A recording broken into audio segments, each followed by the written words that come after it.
Hello everyone, welcome back to my channel. In this video, we will discuss the TSC Economy, State and Society, Unit 3, first reading. Till now, we have done the first two readings of Unit 1. The third reading of Unit 1 and Unit 2 will do later. Firstly, we will do the Unit 3, Economic Dynamics, Technology and Society, first reading, the theory of capitalist development. In our syllabus, chapter number 2, 4 and 5 is in our syllabus of DSC Economy, State and Society of reading the theory of capitalist development. The chapter second of this reading is the qualitative value problem. In this part, we will do the introduction part and the second part of this chapter. So let's start. Unit 3, chapter 2nd of this reading and the first chapter of this reading. The qualitative value problem. Introduction. What is the focus of this chapter? Focus of this chapter is mainly on the study of commodities as an economic relation of exchange. Commodities की study इस mainly इस chapter में discuss किया गया है, study of commodities, कैसे ये as an economic relation exchange relation काम करता है, इकोनॉमिक में इकोनॉमिक रिलेशन ऑफ एक्सचेंज काम करता है. Now what is commodities? Commodities is anything produce for exchange. Anything जो भी हम एक्सचेंज के लिए प्रोड्यूस कर रहे हैं वो है commodity. Note for producers direct, producer के डायरेक्ट यूज के लिए ना प्रोड्यूस करके उससे एक्सचेंज के लिए प्रोड्यूस करना वो है commodity. And the study of commodities involves understanding the economic relations. जो स्टडी ऑफ कमोडिटीज है वो इन्वॉल्व करती है understanding of economic relation that arise from exchange. अब कमोडिटीज जब हम प्रोड्यूस करेंगे तो उनका एक्सचेंज होगा. एक्सचेंज होने पे जो इकोनॉमिक रिलेशन बिल्ड होगा उनकी अंडरस्टैंडिंग के अराउंड ये स्टडी ऑफ कमोडिटीज रिवॉल्व करती है. So let's start. Marx given the theory of simple commodity production. Now what is the simple commodity production? It is defined as a society where each producer own their means of production. एक ऐसी society simple commodity production define करता है, एक ऐसी society जहां each producer, हर एक producer के पास अपने खुद के means of production, that is called the simple commodity production के अंडर आते हैं. Producers satisfy their needs through exchange. Producers अब कोई भी कमोडिटी प्रोड्यूस करेंगे तो वो अपनी नीड्स को कैसे सेटिस्फाई करेंगे? वो मेनली सबसे पहले प्रोड्यूस करेंगे जो चीज उन्हें चाहिए, वो जो उन्होंने खुद प्रोड्यूस की है उसके बदले एक्सचेंज करेंगे. तो अपनी नीड्स को वो एक्सचेंज के थ्रू सेटिस्फाई करते हैं विद अदर प्रोड्यूसर. जैसे कोई प्रोड्यूसर है जो जूते का प्रोडक्शन, दूसरा प्रोड्यूसर है जो वीट प्रोड्यूस कर रहा है और उसको नीड है जूते की. सो वो एक्सचेंज करेगा अपना जूते के बदले गेहूं को और ये गेहूं के बदले जूते को. सो दोनों की नीड पूरी हो जाएगी, दोनों की नीड सेटिस्फाई हो जाएगी. So this scenario present the clearest form of exchange. According two marks, this is the clearest form of exchange which he defines. Now, there is a debate between Marx and classical economic theory. What Marx says, Marx begins with simple commodity production, जो भी हमने discuss किया, simple commodity production, aligning with traditional economic theory. ये traditional economic theory के साथ align करता है, but diverging sharply from the classical economics like Adam Smith. Marks की जो ये थ्योरी है ये ट्रेडिशनल इकोनॉमिक थ्योरी के साथ अलाइन करती है, बट ये डाइवर्स है. ये अपोजिट मींस अपोजिट नहीं कह सकते, इसके कंट्रास्ट में है क्लासिकल इकोनॉमिक्स की थ्योरी, एडम स्मिथ की थ्योरी, जो एडम स्मिथ है. तो एडम स्मिथ का क्या पर्सपेक्टिव है, let's see. Adam Smith say that Smith ties exchange closely to the division of labor.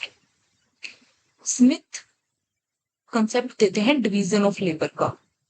Smith के एक्सचेंज को डिवीजन ऑफ लेबर के साथ क्लोजली लिंक दिखाया है, which he views as foundational to productivity and human economy.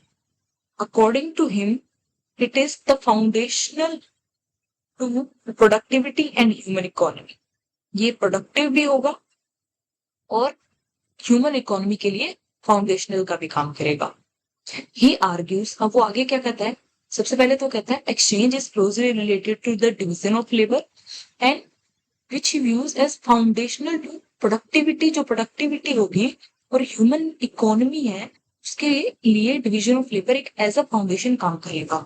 He argues, वो argues करता है कि that division of labour leads to the increase productivity. एक डिवीजन ऑफ लेबर है, ये प्रोडक्टिविटी इंक्रीज करेगा and it is the basis of economy which distinguish it from the experience. सबसे पहले तो डिवीजन ऑफ लेबर होगा। डिवीजन ऑफ लेबर कैसे होता है? फॉर एग्जांपल कोई भी जूते का एग्जांपल लेके चलते हैं। जूते का एग्जांपल लेते हैं, एक व्यक्ति बनाता है उसका सोल, दूसरा उसका लेस, सबके पास अलग अलग काम है, डिवीजन ऑफ लेबर हो रहे हैं। तो यहाँ पर सबके पास अलग अलग अपनी स्पेशलिटी होगी। स्पेशलिटी होगी तो उससे क्या होगी, एक अगर बंदा सोल ही सोल बना रहा है, एक लेस ही लेस बना रहा है, एक अदर थिंग बना रहा है, तो वो सब अपनी उसमें स्पेशलाइज हो जाएंगे और वो काम जल्दी से जल्दी करेंगे। इससे क्या होगी, उनकी प्रोडक्टिविटी इंक्रीज होगी और उस बेसिस पे economy, and it is the basis of economy, ये इकोनॉमी का बेसिस होगा जो भी डिस्टिंग्विश करेगा it from the life of beast. Beast means दानव। अब ह्यूमन है तो हम, ये जो एक्टिविटी है डिवीजन ऑफ लेबर की, ये हमें डिस्टिंग्विश करेगी from the life of beast. आगे क्या है कहा है स्मिथ ने, exchange is prior to and drives the division of labour. ये एक्सचेंज है, ये डिवीजन ऑफ लेबर से पहले आता है और ये डिराइव्स होता है डिवीजन ऑफ लेबर से ही। Further Smith says that the propensity to exchange, जो propensity to exchange है, is inherent to human nature, distinguishing from humans from animals.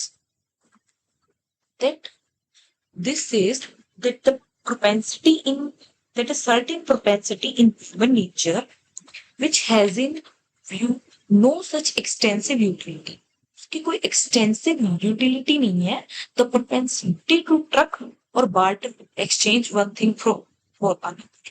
The propensity to exchange is inherent to human nature. Exchange करने की property है वो inherently ही human nature के अंदर है। Exchange जैसे पहले बार्टर सिस्टम होता था, उसके बाद एक और सिस्टम आ गया, तो ये ह्यूमन नेचर के अंदर ही है। ये डिस्टिंग्विश करता है ह्यूमंस को एनिमल से।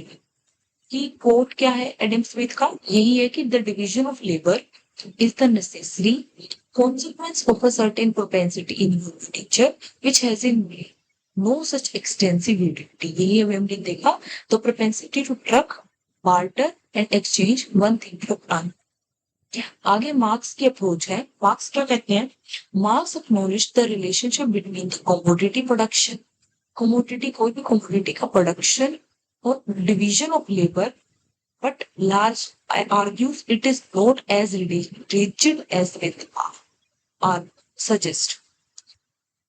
मार्क्स भी एक्नॉलेज करते हैं relationship between commodity and division of labour.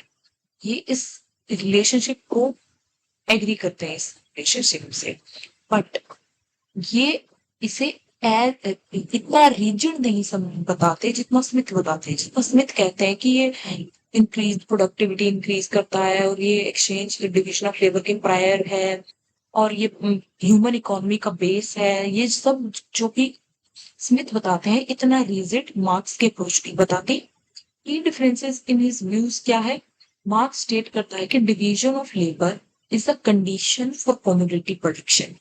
Commodity production के लिए डिवीजन ऑफ लेबर एक कंडीशन है, but not vice versa. Vice versa means division of labour क्या है, एक कंडीशन है कमोडिटी प्रोडक्शन के लिए, but commodity production division of labour की कंडीशन नहीं है।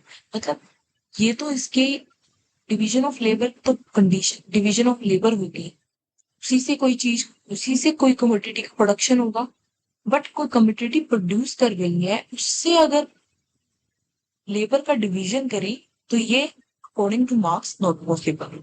इसका हिस्टोरिकल एग्जांपल है primitive Indian community. Primitive Indian community में क्या होता था? Barter system. तो सोशल डिवीजन ऑफ लेबर, जो सोशल डिवीजन ऑफ लेबर होता था, वो इसका एग्जांपल है। Show division of labour without commodity production, बिना कोई कमोडिटी की प्रोडक्शन के सोशल डिवीजन ऑफ लेबर होता था।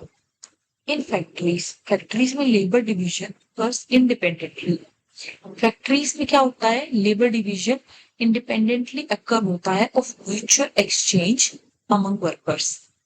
इंडिपेंडेंटली डिवीजन ऑफ लेबर होता है, एक म्यूचुअल एक्सचेंज होता है वर्कर्स में। ये मार्क्स ने स्टिक। जो इम्प्लीकेशन है मार्क्स व्यू की, वो क्या कहती है? प्रोडक्शन इस कमोडिटी प्रोडक्शन है वो यूनिवर्सल नहीं है और इनएविटेबल भी नहीं है। मतलब कमोडिटी प्रोडक्शन हमेशा यूनिवर्सल नहीं होने वाली है। It is historically condition.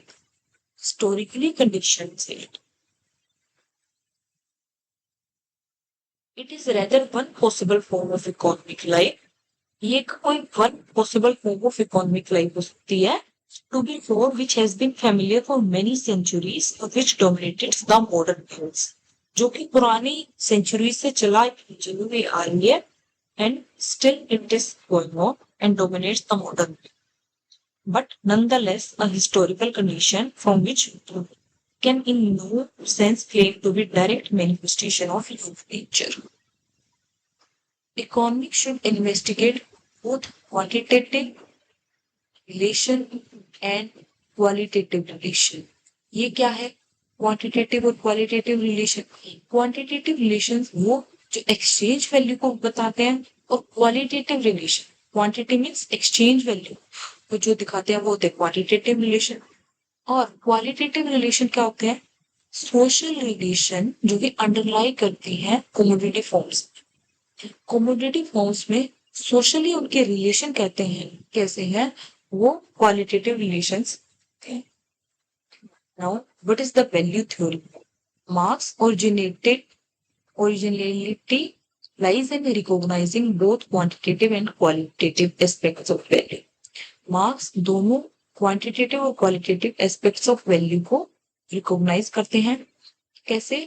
Quantitative value as analysis of quantitative relation between products के बीच में जो रिलेशन है उसको क्वांटिटेटिव वैल्यू प्रॉब्लम कहा गया है बाय स्मिथ, और क्वालिटेटिव वैल्यू प्रॉब्लम को analysis of social relation among producers by marks.